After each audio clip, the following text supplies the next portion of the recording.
বাড়িতে বেশ অনেক দিন পরে বিরিয়ানি বানিয়েছিলাম।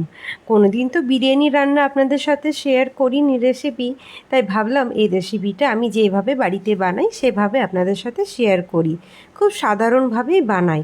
এখানে একটা গোটা রসুন আমি ভালো করে ছাড়িয়ে পেঁয়াজটা খুব ভালো করে অর্ধেকটা আমি কেটে নিয়েছি, আর লঙ্কা বেশ খানিকটা দিয়ে আমি কিন্তু চিকেনের মধ্যে ভালো করে মাখিয়ে নেব। চাল তো আমি বেশ অনেকক্ষণ আগে ভিজতে দিয়ে দিয়েছিলাম, আর খানিকটা লঙ্কা আর আদা, আর কোনো মশলা টমেটো বা কিছুই আমি দিইনি। এই যে মশলা, তেল আর নুন দিয়ে ভালো করে মাখিয়ে প্রেসারে আমি 2টো সিটি দিয়ে দিয়েছিলাম। এটাতে কোনো রান্না করার ঝামেলা বা কষানোর কোনো ঝামেলা নেই। আর মশলা আর ধনে, জিরে গুঁড়ো, হলুদ কিচ্ছু লাগবে না। এই যে রসুন, আদা, পেঁয়াজ আর লঙ্কা দিয়ে প্রেসারে চাপিয়ে দিয়ে লো ফ্লেম করে 2টো সিটি আমি দিয়ে দিয়েছিলাম। আর চাল যেহেতু অনেকক্ষণ ভিজানো হয়ে গেছিলো, তাই সেটার মধ্যে গোটা গরম মশলা দিয়ে নুন দিয়ে ভালো করে দিয়ে চালটা সিদ্ধ করতে চাপিয়ে দিয়েছিলাম। আর বেরেস্তা তো কম্পালসারি, বেরেস্তা ছাড়া বিরিয়ানি তো জমবেই না। তাই ঝিরিঝিরি করে পেঁয়াজ কেটে ভালো করে তেলে আমি স্যালো ফ্রাই করে নেব। চালটা চলুন দেখি কতটা সিদ্ধ হয়েছে। দেখলাম যে না, আর একটুখানি সিদ্ধ হতে বাকি আছে, তাই রেখে দিলাম। আর অন্যদিকে জোগাড়টা করে নিই। দুধের মধ্যে একটুখানি গুঁড়ো দুধ দিয়েছি, তার মধ্যে একটুখানি ফুড কালার দিয়ে ভালো করে নেড়ে নেব। আর দিয়েছিলাম একটুখানি কেওড়া জল দিয়েছিলাম। আর আর কিছুই দিইনি, আর দিয়েছিলাম একটুখানি ঘি। ভালো করে এই ছিল আমার মশলা। এতে বেশি কিন্তু আমি আর কোনো কিছু ইউজ করি না। তোমরা কিভাবে বানাও অবশ্যই জানিও। আমি কিন্তু এইভাবে বানাই, খেতে খুব ভালো লাগে। আশা করি আমার এই প্রসেসে কেউ যদি তোমরা ট্রাই করো, তোমাদেরও এরকম বিরিয়ানিটা খুব ভালো লাগবে। চালটা সিদ্ধ করে ভালো করে জল ঝরিয়ে রেখে দিয়েছিলাম।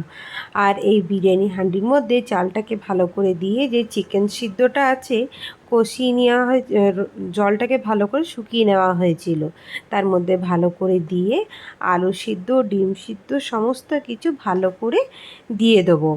তোমাদের যদি আমার এই ভিডিওটা ভালো লেগে থাকে অবশ্যই কিন্তু লাইক করতে ভুলবে না, আর কমেন্ট করে জানিও তোমাদের আজকের এই বিরিয়ানির রেসিপিটা কেমন লেগেছে।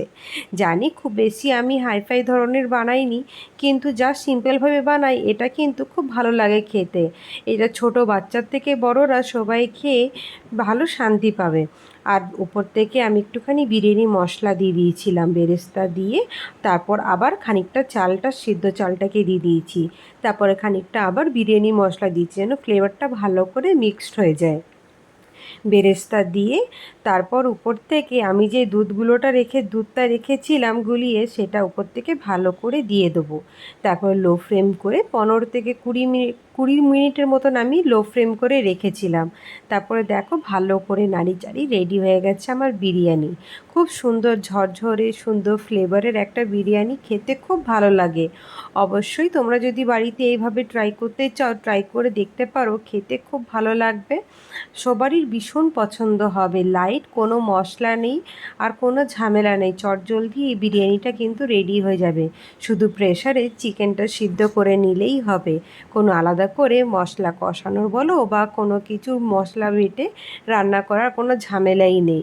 খুব সুন্দর একটা লাইট একটা বিরিয়ানি আপনাদের সাথে শেয়ার করলাম। আশা করি সকলের এই বিরিয়ানির রেসিপিটা খুব ভালো লাগবে। তার সঙ্গে ছিল একটু রায়তা। আজকের জন্য এইটাই।